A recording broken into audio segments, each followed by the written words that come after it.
I hear people in our space all the time asking, how can I get high quality backlinks? How can I increase my domain authority? How can I do this quickly? Well, this episode provides a lot of answers for those questions. So tune in. You are going to devour the information that Chris Panteli from Linkify shares inside this interview. It is pure gold. He shares all the details. He does not hold anything back. He tells us how to get those high quality backlinks. He gives us specific sites to go to, how to communicate with journalists, how to pitch journalists, how to prepare our website so that when they come and look to scope us out, everything looks great and they want to work with us. I mean, there's just so much information. I was writing like a lunatic as he was talking, and I'm going to have to go back a couple of times and re-listen to everything he said. This is episode number 669, and I hope you love it. Yeah, so primarily it's you getting these links from huge trusted sites. So what like Google views as like those seed sites that it will never devalue. So you think like the New York Times or allrecipes.com, those hugely authoritative sites. If you're able to get them to link to your site, then that is like an algorithmic like handshake or nod of the head to your site from this bigger site, which passes like some theoretical link juice from that authoritative site back to your site. So that's then going to lift the overall domain authority of your website.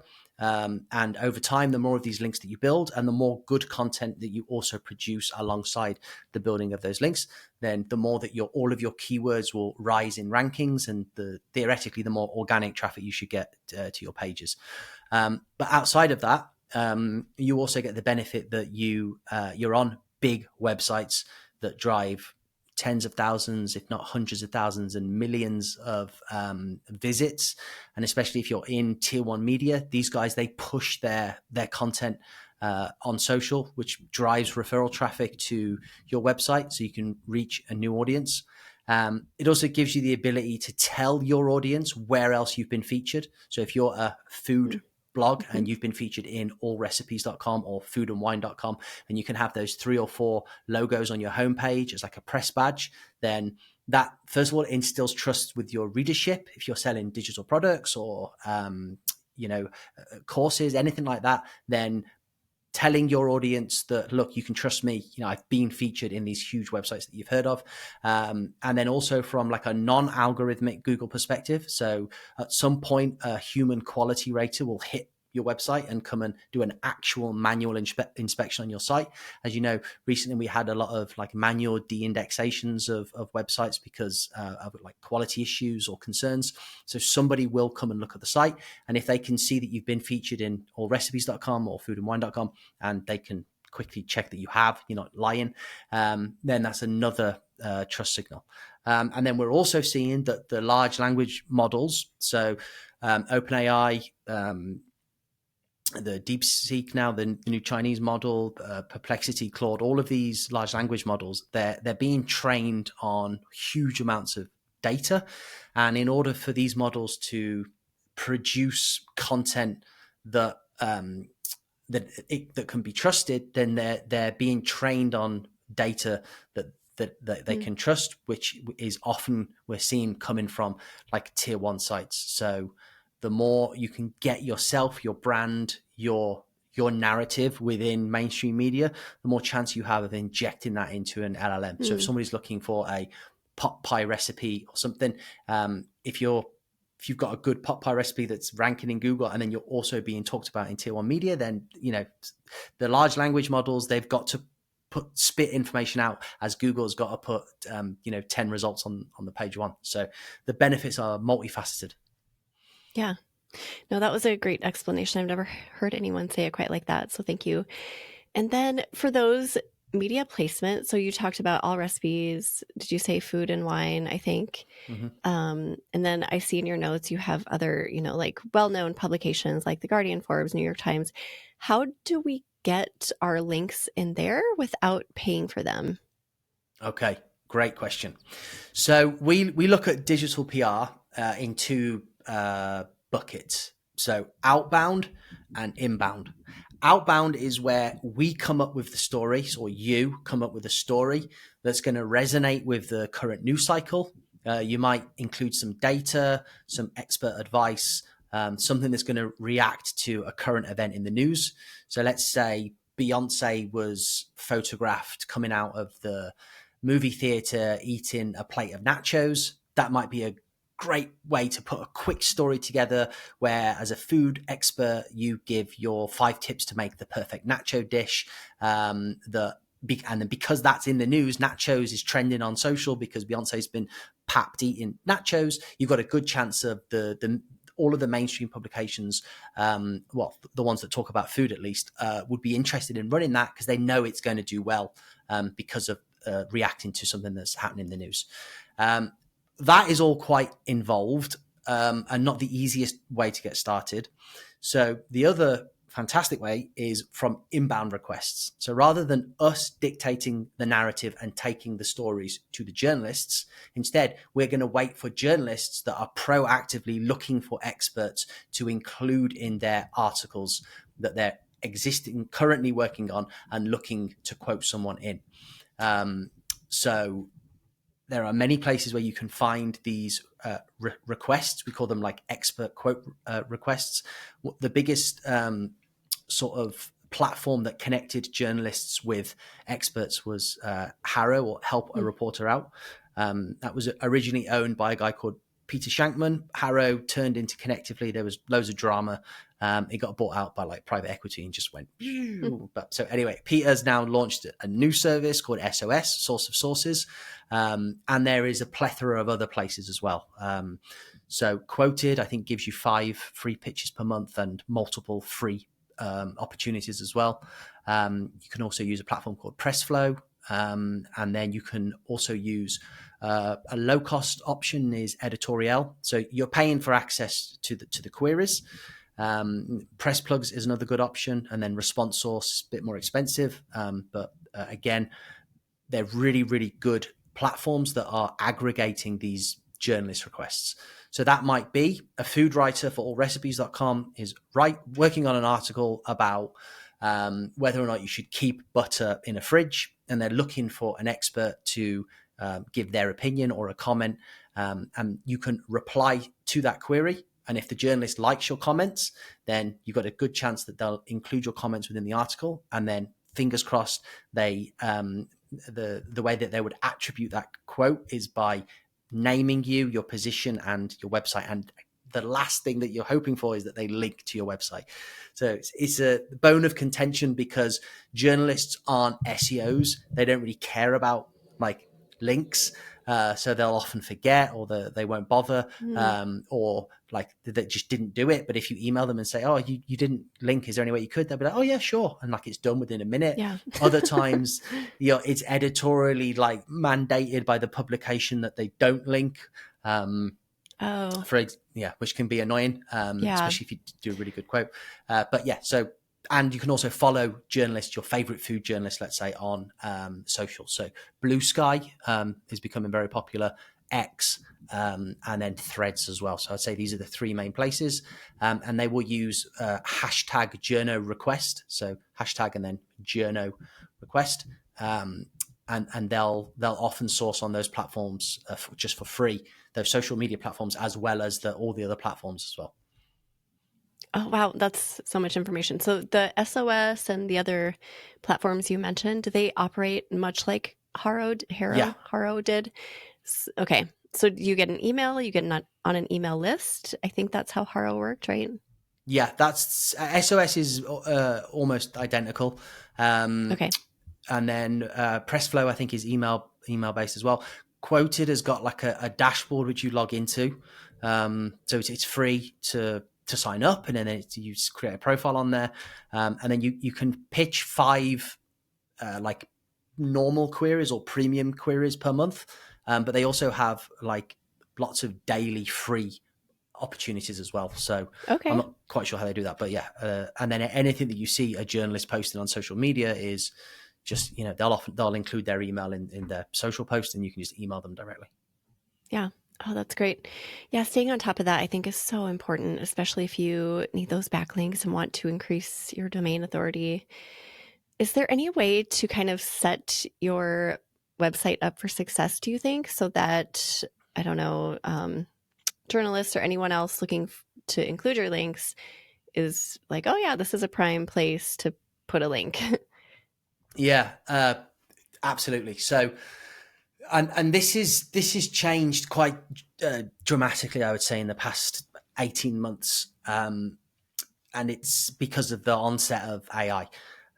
So journalists, and I think this is one of the reasons that Harrow probably shut down, is they tried to combat the AI spam by moving to like a dashboard, which was connectively, and then they turned to like a low cost pay to play model, and then I think they just gave up. So I think this is probably reduced a little bit now, because it almost had like the opposite effect. So people were sending pitches with like no thought, just one click in, one click out, ChatGPT crap. And, you send 100 pitches, maybe you're going to land 1 or 2 links, maybe. So it was almost worth the zero effort for that small reward. And now journalists are very, very cottoned on to this AI spam. They can spot it, as I'm sure you can as well. Yeah. All of these, like, it's a game changer. These like sentences, you can spot the structure. You can just smell it from a mile off. So journalists are really wise to it. But what they're doing now, much, much more religiously than they probably did, 2 years ago, is check who's pitched them. And that's not going to be like a CIA level sort of investigate your whole backstory and family, but they will do what the AI spammers fail to take the time and effort to do. So a nice looking website to begin with. Okay. So it needs to look like a real website, which the food blogging industry is pretty damn good at. So I think most people have that covered. But you've got to have a good about page, and that about page has got to be clearly visible in the navigation. So if a journalist gets 2 good pitches, and they go to your website, if they get 2 good pitches, they're going to go and check. If the first one they click on, they look at the site and they can't easily see where to click about, they're just going to go and check the other one. So clear about page link in the navigation. The about page link needs to then can be laid out or formatted in any way that you want, but it's either got to have a secondary link to the person behind that website, or have that really visible somewhere on that about page so that the journalist can quickly verify, okay, I've been pitched by Megan Porter, I've clicked on her website, okay, there's the about page. Am I seeing who this Megan Porter is? Or have I got to go through 6 more layers of links in order to see who it is? So that's really, really important. Really quickly get to who you are and make it visible with a good profile picture. Ideally, if you can have more than one image as well, because that gives a cursory effort for the journalist to verify that it's not like an AI image persona. So it's not like foolproof on the journalist side, but it's almost it's like more than enough to satisfy their, okay, oh, there's like a picture of her with a dog and there's a picture of her with like a completely different set of clothes on and she's doing that. It's like, it's enough to instantly make them stop digging, as it were. Not that any of us are trying to pretend to be, No, I get it. Yeah. Then you want to make sure that your about page or your bio is as highly reflective of your niche relevant credentials, experiences, awards, accolades as possible. And this, unfortunately, is something which is becoming more difficult to do. So if you are just a food enthusiast who likes to cook, even if you've got a very successful website, you will find that most inbound food queries are looking for that level of verifiable credentials. So that would be something like a chef, or even if you were previously trained as a chef, or a professional cook, food scientist, food expert, and then you can get some really, really nice opportunities if you go even more qualified than What that. about So, cookbook author? Would that be a credential? Yeah, I'd say the other thing which can negate that clear credential is everything outside of that. So awards, accolades, appearances, and then wider web visibility. So you need to have a LinkedIn profile.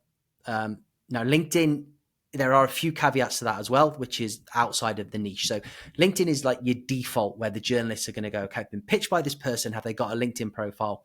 And then that LinkedIn profile needs connections, activity, needs to look real and not look like it was created yesterday.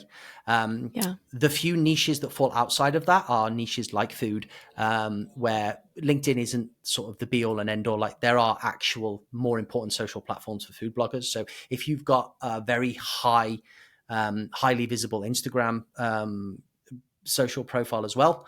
And then again, if you've done things like authored a cookbook, you can also include that as well on the about page, and then also the your response to the journalist, your name, you want your website, and then you can also link to the journalist, like your book on Amazon, let's say, and everything else. So you've got to do all of that. And it's not difficult because most of you have got all the pieces. It's just make Yeah. sure you've put it together in a coherent way.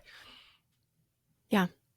And I think we are mostly on top of that. The About page has been talked about a lot in our space from SEO experts and other experts.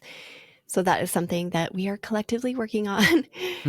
But if we reach out to a journalist, so what exactly do we need? Is there anything that you haven't mentioned yet that we would need to include in a pitch that would push it over the edge and just make them like, okay, yes, this is a person that I want to look into? Yeah. So really, so who you are, your website address so that they can click on the website, and then have that about page link visible in the navigation. Then in that opening paragraph, state who you are and what qualifications you've got. So if you aren't a qualified chef or an ex-chef or a food scientist, so like something which is an actual qualification, then really beef up what it is that you are. So if you are, I mean, you should all be food experts at a minimum. So that's like Yeah. the baseline. And then anything that you can put on top of that. So you'd say, I'm Megan Porter, I'm a food expert, I'm a third time county champion barbecue grill master, and I've written 3 award-winning books on Amazon. Okay, so I don't lie, but beef it up as much as possible so that instantly the journalist goes, okay, this person's good. And then have that reflective across everything that you're doing. So when they go to your social handle or they go to the website, the about page, I mean, you don't have to have it verbatim, on each profile bio, but don't also be on your social media handle like, I don't know, mommy and parenting expert, because then they'll be like, I thought this person was like a cook. Like you've got to have that clear delineation between that. If you're going to be a food expert, then you've got to be positioned as a food expert in everything that's going out to the media. Yeah. And the more platforms, the better, I assume. So YouTube, Instagram, TikTok, all the places, and just being very consistent with who you are on all of those platforms. Yeah. And video is great as well, because obviously they can just quickly click on a YouTube and they can see the person. So yeah, they love that. Right. And then how much pitching should we be doing? Is this something, do you think we should be doing, like checking in once a week, or how often? Good question. I've got a cheat sheet which I can say at the end of the podcast if you want. And on there, I talk about getting your first 5 links. I teach you how to get your first big 5 media links. So what I would do, first of all, have you got any big links? Like if you're a really, really well-established food site, and you've got I would always do digital PR link building, but if you're personally going to take the time to do it, and you've already got a huge authority and you've got links from every website you can imagine, then I don't imagine it would be worth your time to do it on your own. I would definitely outsource at that point, because you're obviously doing great, and more links means you can keep that traffic going. If you're an individual who wants to either to do this, then first of all, look at the big links that you've got. Maybe you haven't got any. Maybe you have won some links historically, previously. But I would look at your competitors and look at the ones that have got press badges. So the ones that have got that featured in on the front page of their website. So that's, first of all, that's going to tell you that those links have almost certainly been won from inbound PR requests, or outbound, but more than likely inbound, which means that if your competitors have got them, then so can you. So I would then, you could use a combination of the cheat sheet which I give you, which has got some like domains on there which are fantastic, which are always sourcing on like broad topics, and then you can also look at the ones that your competitors have got, and you can also just take a look at, let's say, each email on the SOS. They come out twice a day, I think, 3 times a day, and just have a look at what publications are sourcing. If you see Food and Wine on there, if you see allrecipes.com, if you see foodinstitute.com, Forbes, let's say, or let's say Go Banking Rates asking for seasonal recipes or best places to buy ingredients and whatnot, you can get a sense of those first 2, 3, 4, 5 links that you could win, because they're continually being sourced for. Then I would allocate either a period of time per day each day, or a block of time, a couple of days, to sit down and look through the queries and find something which is hyper relevant to you. So perfect publication, looking for an expert that matches your credentials. So if they say they are looking for a qualified and certified food scientist, and you're not a qualified and certified food scientist, don't waste your time and do it, because there will be qualified and certified food scientists that answer that journalist, and they're definitely going to link to them rather than you, because that's what they asked for. If they say, I'm looking for food experts or food scientists, then you're a food expert. So that's one you could do. Sit down, put the time in to do it, and give it time as well, because you may not win your first one and you may feel like you're bashing your head against the wall, but I promise you, if you've got everything else set up, like I said, and you give it a couple of months, I think you'd at least get that first bite where a journalist replies to you and says, I really enjoyed your comments. I'm going to try and include them in my next article. Or thank you so much for replying. Unfortunately, I'm not going to use it this time, but I'll keep you on my radar, let's say. So you'll definitely get, I think, some validation within a couple of months. Do we follow up if we haven't heard back from a pitch? Is that appropriate? Not if you haven't heard from them. There's no point. They're so busy, and they don't reply to you even if you won. So you need to be tracking this stuff, which I can tell you how to do. But that is a nice surprise when you are tracking, and then you get like an alert, let's say, or you're on your own Google Discover, and you see an article and you click in it and you're like, oh my God, I've just been quoted in this article. There I am. But yeah, they'll rarely message you to say either thank you. They'll rarely message to say, I'm going to use your comments, look out for the article, and they'll almost never message you to say, here is the article with your quotes in. So, oh wow, okay, so it'll be a surprise.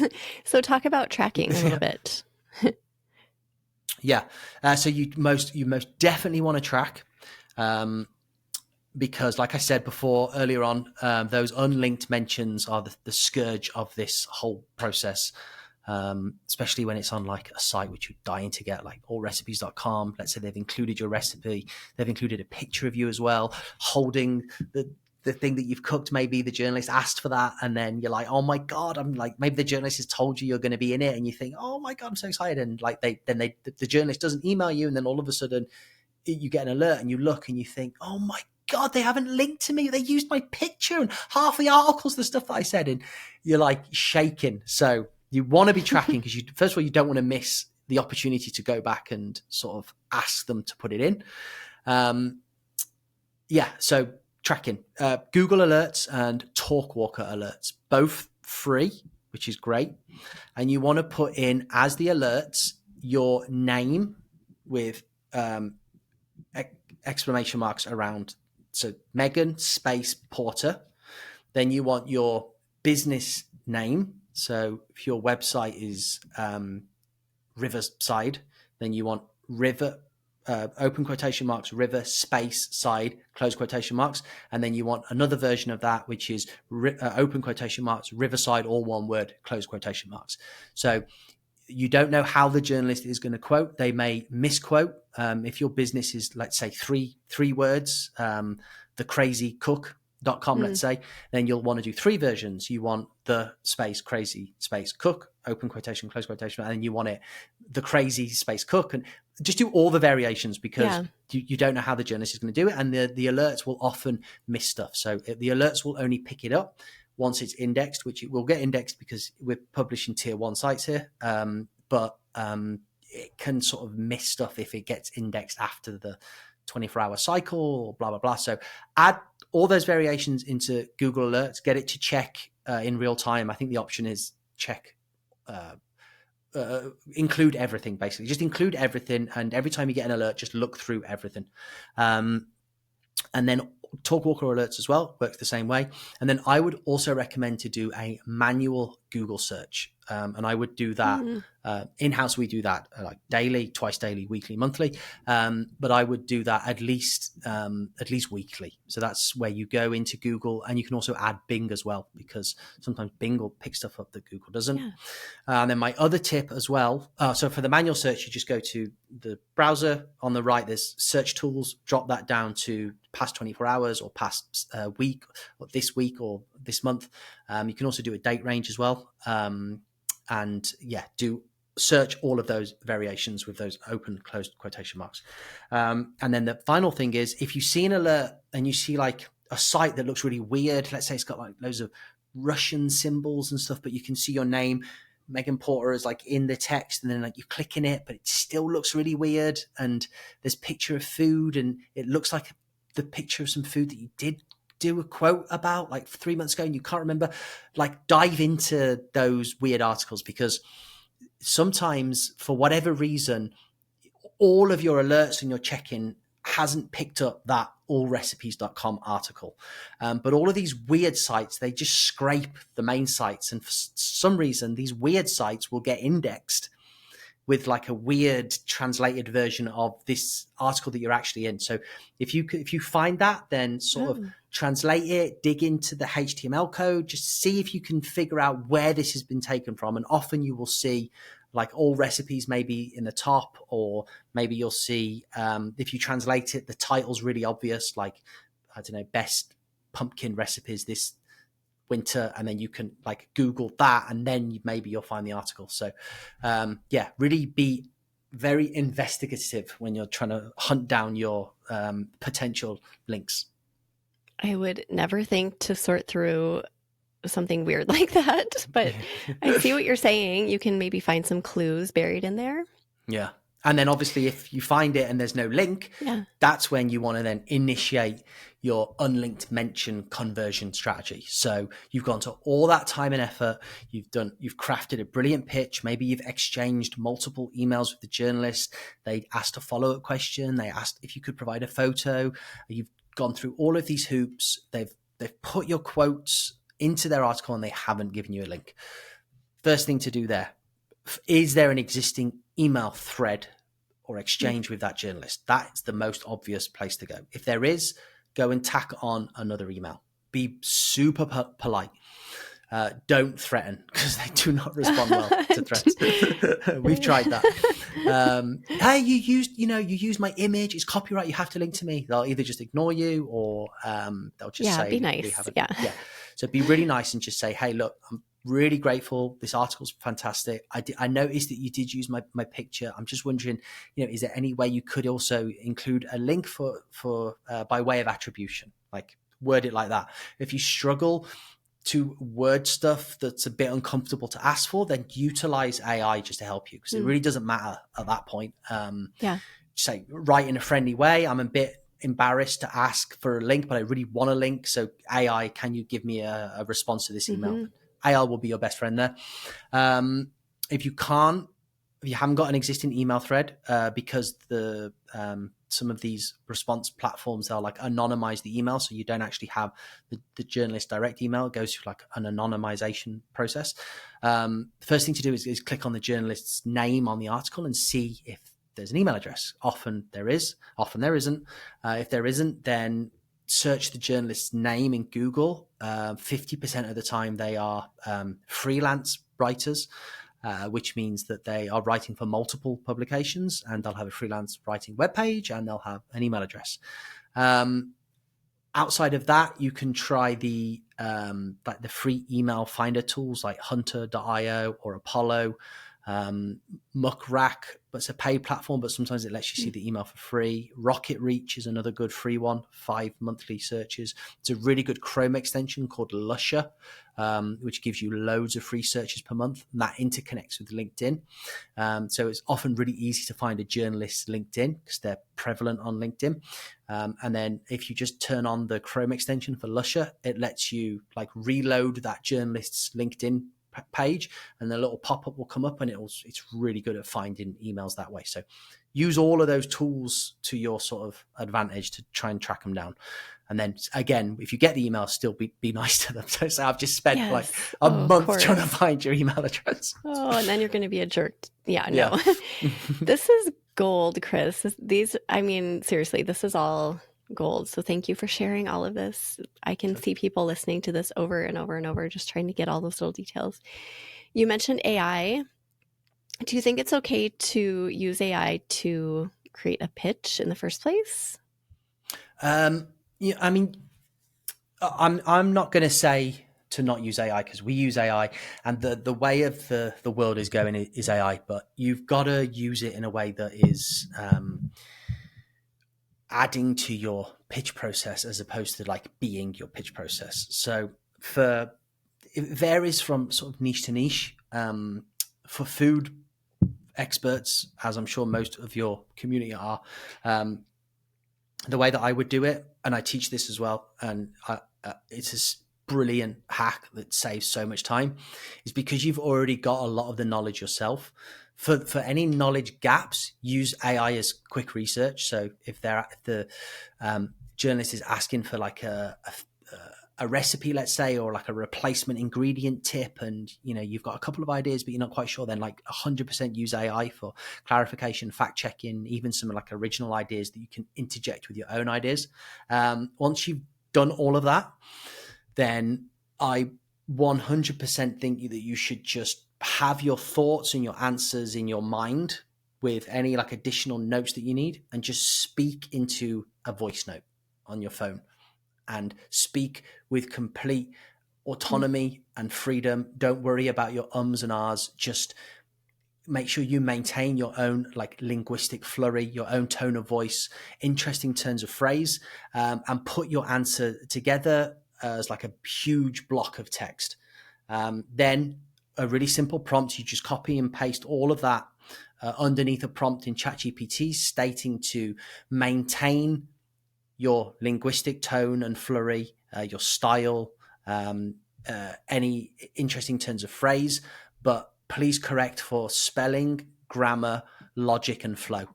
And then AI will rework that so it completely makes sense and looks great, but is going to pass all the AI detection tools, because it is almost exactly your words and the way that you speak, but it's taking you. No, I mean, for most people, it's a lot easier just to speak out ideas, throw in the odd interesting sentence or word, and then AI will just turn it in, and boom, you can send it in. The journalist is going to love it. Wow, that's a great tip too. Thank you. Because you can recognize those AI generated emails pretty quickly. Like, oh, that was not a person writing that. So it is good to have a little human in there. You have to see mistakes that people make when it comes to trying to link build. Do you have any that you want to mention? For pitching journalists, it's not reading the journalist questions. So We had a course, so we interviewed a couple of the big journalists that were sourcing on Harrow as part of our masterclass, and then as a PR agency as well. So we're like doing outbound. We'll often source for expertise in the pieces that we're doing for clients where we might need additional expertise. So we've seen it on the other side as well. And the biggest mistake is just people just don't read the journalist questions or requirements. So it's like being at school. I remember when I was at school, and like we had this one teacher who used to tell us the exams is all the clues. Everything is in the question. They are asking you for what you want. You've just got to give it them. As soon as you go outside of that, that's when you get into trouble. And that's the same with, if the journalist is asking for 3 sentences explaining the point of using an onion, if you send them 3 paragraphs, you haven't done what they've asked, and you're going to annoy them and you waste their time. Likewise, if they ask for, a barbecue expert from the southern states, and you're an Englishman from wet old England, then I haven't done what they've asked. So not only have you wasted your time, their time, you've also potentially flagged yourself to them and missed what could have been the next day's perfect opportunity for you, looking for an Englishman who does digital PR to comment on X, Y, and Z. That might have been coming the next day, and I've gone and pissed them off by saying that I'm not. Follow the instructions, do what they ask, and don't use one-click ChatGPT. Just they can smell it, like you said, with those emails that you just know. Yeah. Delete. So that's what they're doing as well. Okay. Any other mistakes we should avoid? In terms of link building, this sort of link building? Yeah. Not seeing the opportunities. So you do need to be very mindful of journalist specific requirements. You also need to be conscious that that not all journalists are the same, and some articles will be much broader in scope in terms of what they're looking for, the expertise, the people they're prepared to include. So as a food blogger, if I was, doing this and I'd built those sort of foundational press links, I'd gone after all recipes or whatnot, but I wouldn't limit myself to that. So if there was a journalist writing for bestlifeonline.com, let's say, or GQ magazine or L.com, and they were doing a roundup piece or ideas for Christmas parties for children, or stay at home mom quick hacks and stuff, you can really see there how you can be those things as well, which is sort of a step away from food, but how you can 100% get food or something tangentially related to food into that, like stay at home hacks, fridge hacks, time saving hacks, even all of these sort of broader topical things are there for you, as long as you don't take the mick and you don't say something which isn't. So you'll see loads of good stuff around Christmas, Halloween, and especially if you're a parent as well, there will be publications like parents.com, which is a huge website, where they'll be looking for much broader stuff, but you have the opportunity to answer that and win amazing coverage. So yeah, don't completely pigeonhole yourself for fear of all the things I said before about annoying them. But I think it's really obvious from those inbound requests. The journalists are pretty blatant now. If they're writing for allrecipes.com and they want a food scientist and they say, I want a food scientist, they'll put, don't pitch me if you're not a food scientist. They sort of be that blunt. Whereas if they're doing, I'm doing a piece about how parents can get the kids active before dinner time, then, if that's all they've asked, then why not? Why not go for that? Yeah, that's great. If somebody is yes, I definitely want to dig into PR more in 2025 and beyond. Obviously, all the sites that you talked about, so SOS, quoted, finding the journalists that way. Is there anything else we should know about just strategizing with this if we want to kind of take things on ourselves and really prioritize it? Um, uh, I would start with the free places that I said. Yeah. I would also make sure that your email system is good. So this is going to be more of an issue as time goes on. It's already an issue, and I am by no means an expert in this, and I hate it. But you can check your email deliverability using free tools like mxtools.com. This is going to check things like your DKIM and your DMARC records. Mm-hmm. It's going to tell you. I think there's a couple of other free tests you can do, which will like simulate a Gmail box and show you which tab. You do want to stimulate your Gmail account. It's going to show you what tab your That's email. good too. Yeah. Yeah. So this is something which you should really be aware of, and you don't want to pitch for like 6 months only to find that every email that you've been sending lands in your spam. Right. Also, if you're running a business and you've got not client maybe in the food space, but certainly like, maybe you've had people buy your courses or your recipe books and they're trying to get in touch with you, like your email is important. So look into that. Start answering and engaging with journalists, and don't be afraid as well to, especially in your guys' space, don't be afraid to network leverage. So this is something else that I teach as well, especially for tightly defined niches and groups, and this works amazingly well. So personally, we're of the SEO thought that multiple links from the same domain is a good thing, because if you're getting linked to from BBC Food Guide, every week for a year, that is every week for a year telling Google the BBC likes your website. And every time you get a really big link, then that means Google recrawls your site. It like looks at your pages, possibly re-indexes or puts higher in its index your existing ranking keywords. However, if you are looking for some link diversification, let's say you've impressed a journalist, what is happening now more than ever is journalists will come directly back to you. So they'll say, Megan, your quotes last week were fantastic. Thank you so much. Here is a link to the article. I'm working on another article this week. Would you like to provide quotes for it? You might say, yes, I would. And you'll give them quotes, and then you get featured again in the article. Now, they will keep coming back to you because they're lazy. They don't want to have to sift through a billion emails that is potentially AI spam when they know that they've got the lovely Megan Porter who can write them a wonderful pitch and they can just include you. But when you have done this a few times, then is no harm in saying to the journalist, I'm super busy this week. You caught me at a really busy period. I've got loads of friends in this space. Is there any way you'd be interested in me putting you in touch with a friend? And then if you're in a community and you're all doing that, then you have the ability to pass those opportunities along to each other.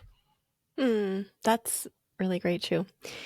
Okay, I'm curious about trends. Last question. What do you see in the world of link building? Is this going to continue to be very important? Is it going to fade away? What are your thoughts?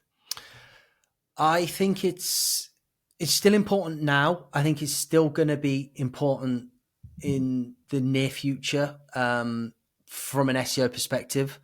I think Google's dominance will fade slightly. Having said that, they are sitting on all of the data. So even with all of these AI models and whatnot, like Google holds more data than anyone. So I don't think it's game over for Google. However, I think brand building and visibility in other platforms and building and positioning any business that we do from now going into the future is going to be super dependent on one's ability to build and maintain a brand. And therefore, I think digital PR and appearing in the media and in tier one publications is going to be important for reasons outside of just SEO. So while I don't think for now, I think digital PR link building is killer for SEO. I think as we progress, if you've got a food website and you're also you're getting traffic from Google, but you've also got like a really active TikTok account, Instagram account, and you're selling a book on Amazon and you're doing courses, then you are already doing a great job at building a brand. And to build and maintain a brand, you need to be doing digital PR and wider PR. So I think it's going to be important, but for maybe differing reasons, but also have no idea. I mean, if you'd have asked me 12 months ago, I might have given you a different answer. I don't know. Yeah. It's too fast changing. We'll see, right? Yeah. Now, if somebody doesn't want to do the DIY thing and they want help with all of this, does Linkify help to do all of the PR? Yeah, I mean, we could do it all for you. Like I said, you can 100% do this yourself, but it is very, well, the more time you give to it, the more time intensive it becomes. But that is not to say you can't do it on your own. You 100% can go and do it on your own. If you do all the things that I said, and if you dedicate that sort of weekly or monthly time to pitching, and you handle the rejection, knowing that it's not you, it's stiff competition, and you just keep going, then eventually you will get what you're trying to build. But if you don't want that pressure, and that your time is better spent elsewhere, then we do it for you. That's what we do. We will pitch the media as you and win the links for you going back to your website. So yeah, I've also got a cheat sheet, which basically covers everything that I just went through. So anyone can go and get that for free. Linkify.io/cheat-sheet. And yeah, I mean, if you want to, I think in there, actually, I do offer like a free strategy call. So if you get that cheat sheet and you did want to just have like a chat for me to look at your website and just sort of give you some pointers, it's a 10-minute free call, no obligation, blah, blah, blah, blah. I'm happy to do that as well.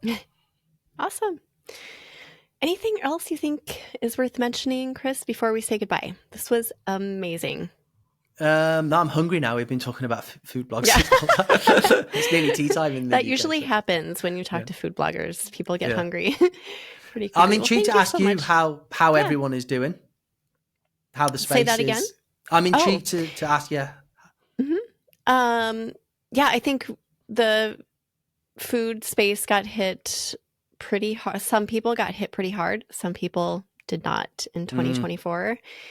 So it was kind of hit or miss. And it did seem to be people who didn't have as well established sites and maybe had, I hate to say this because it's like, it's kind of a slap in the face because we're all writing such quality content. So to imply that somebody isn't writing quality content is like, no, I'm not saying that. But yeah, it just seems to be like newer-ish sites that got hit, and those sites have had to go back and kind of like go through their about pages and, go through their content and make sure that their expertise was established and like really writing thorough posts. And then things have rebounded for those people. Oh, that's good. For the most part. But I would say overall, compared to other industries, it sounds like we've done fairly well. Like you said, people are still wanting food information, and they want that information from humans, it seems like, which is great for us. Yeah. Well, we're all, especially in this industry, I suppose, we're seeing our own habits change. And like, I have got Perplexity on my phone and I will ask Perplexity certain stuff, but I've got a Thai wife and I will often try and find like different recipes and stuff or like I'll try and cook her something like that's like an English dish, or I'm also half Cypriot, like a Greek dish and stuff. I will always go to a website. I want to see like a website by a blogger who's got pictures, and they're like, that's what they do. And I go, oh, okay, I'm definitely going to do this. So it's interesting to see. But I think search habits will change, but I don't think search will change. It's just where we search. So it will be interesting to see the developments. But but thank you so much for having me on, Megan. Yeah, it was so great. And then I want you to mention one more time, first of all, quote or words of inspiration. Do you have something to end with? No, you did mention this before. I haven't. I don't know what to say. Just keep on going. Can I say that? Absolutely. Keep on going. Don't give up. Don't let the Google madness keep you from keep stopping, cooking, right? Or keep cooking. There you go. And then mention one more time where people can find that cheat sheet that you mentioned. Yeah, linkify.io/cheat-sheet. And Linkify is spelled Linkifi. That's it, yeah. Okay. Awesome. Well, thank you, Chris, so much. It was such a pleasure, and we appreciate all of the value you shared today. Thanks, Megan. Thank you so much for having me. Thank you so much for watching. If you enjoyed this topic, be sure to watch the video shown on the screen. See you next time.